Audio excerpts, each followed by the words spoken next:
Next step in the demo marathon, we've gone from reality to a little bit of virtual reality. So I'd like to call up Paul Byrm from the CTO Advanced Development Group, who reports to me, I guess. Hi, James.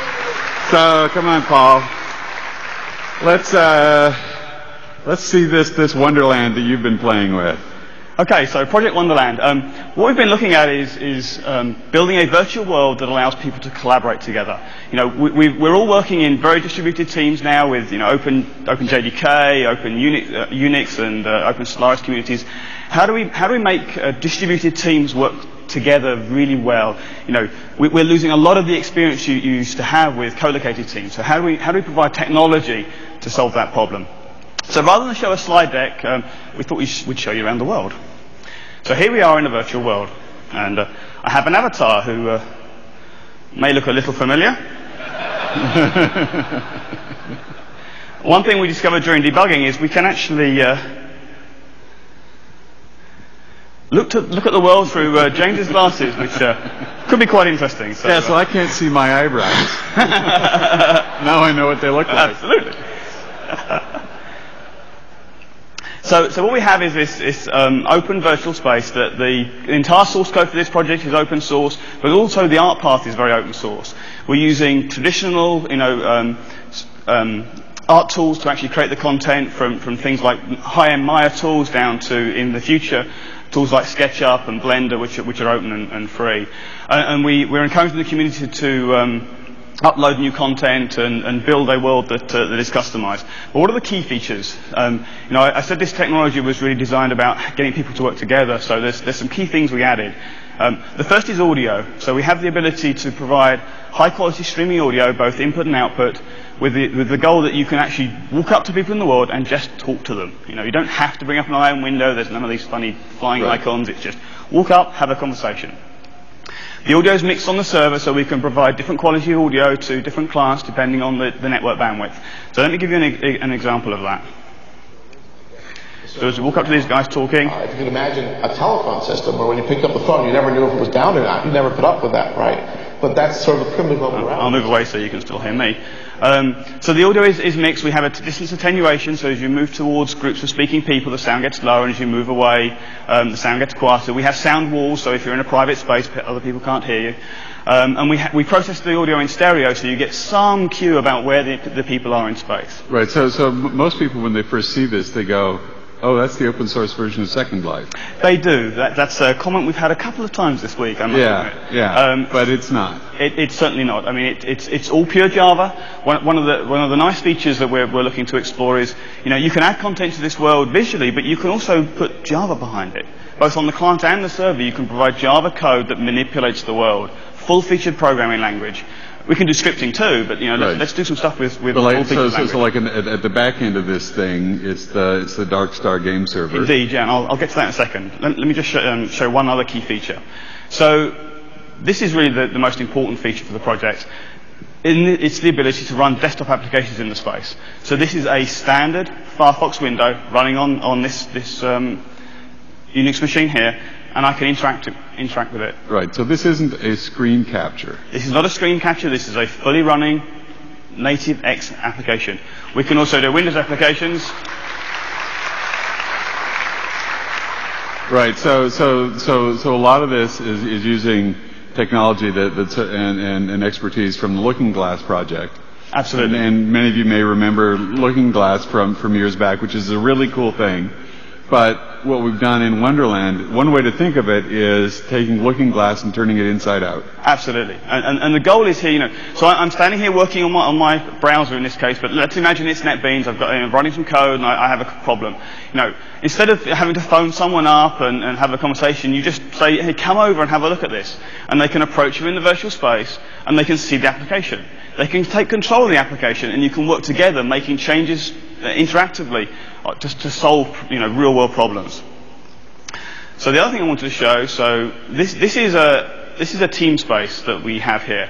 And our goal is to actually have teams create spaces for their projects and their communities.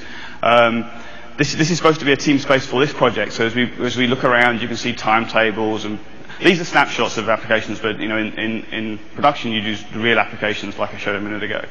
So let's create spaces that are completely engaged, have all the content for the projects we're interested in, and then we're looking at technologies to allow people to express interest in those, and so that even if people aren't in the space, you still know that the project's very active. So if you want a bit of peace and quiet, then it's a virtual space. It's a very large virtual space. So you can have your own office, and it can be a large office, which is rather nice. With a view. With a view. So here I am. Everybody gets a window. Absolutely. Here I am hacking on my code. I can invite people over.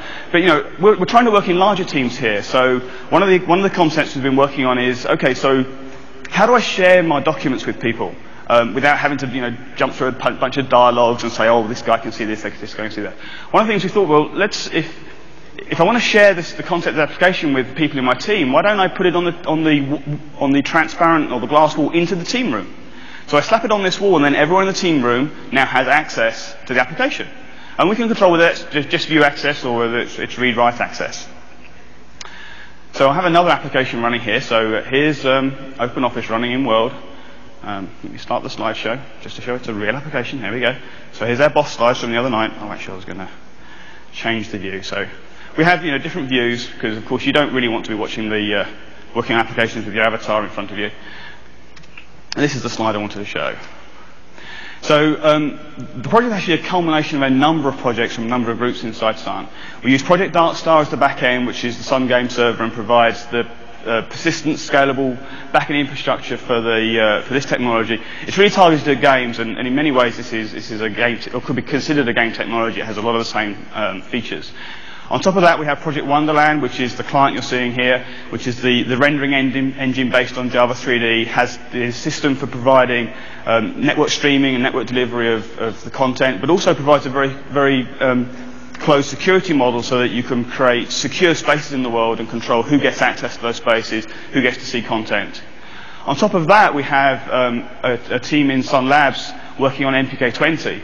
This is a project to actually take this technology and figure out how to apply it to everyday life at Sun.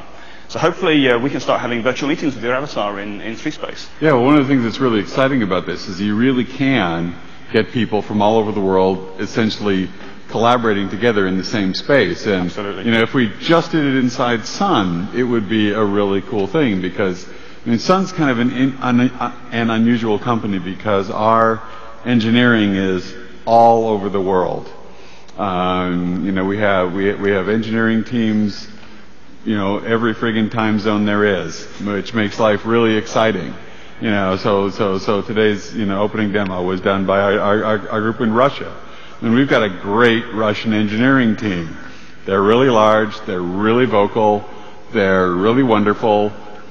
They're a way away. They're a ways away, right? And interacting with them is hard just because you have to go to St. Petersburg, despite the fact that it's a really delightful city, you can't spend that much time in airplanes. Absolutely. And just doing like teleconferences, it just isn't the same. Yeah, I meto with teleconferencing and sort of telephony meetings, with a physical meeting, you have your meeting, that's great, and then as you're leaving and going to the coffee machine, that tends to be where the work actually happens, where the connections get remade and the ideas get spawned. So those are the sort of things we're trying to encourage. The last thing I wanted to show was just some animated geometry ideas we had in the space. So this is a product demo. This is Thumper, which is a disk subsystem that Sun builds. But imagine education content in here. So we've modelled a flat sort of office type space here, but this is a three-dimensional world. It's a volume, and we're not going to put a floor in, so it's this huge space. So we could build a little small solar system simulation up in the space somewhere, and then teachers could take their class around that space and explain what's going on. We can use this as a very secure, very embedded environment. Schools can stand up servers. The whole model is to provide the entire infrastructure to everyone. So they can stand up their own servers, they have their own environment, it's very secure. Everything you've seen today, with the exception of the audio system, is available for download today. The audio system is still stuck in legal review. We'll get to that real soon, and that will be part of the download too. All right, well, thanks a lot, Paul. Thanks, James.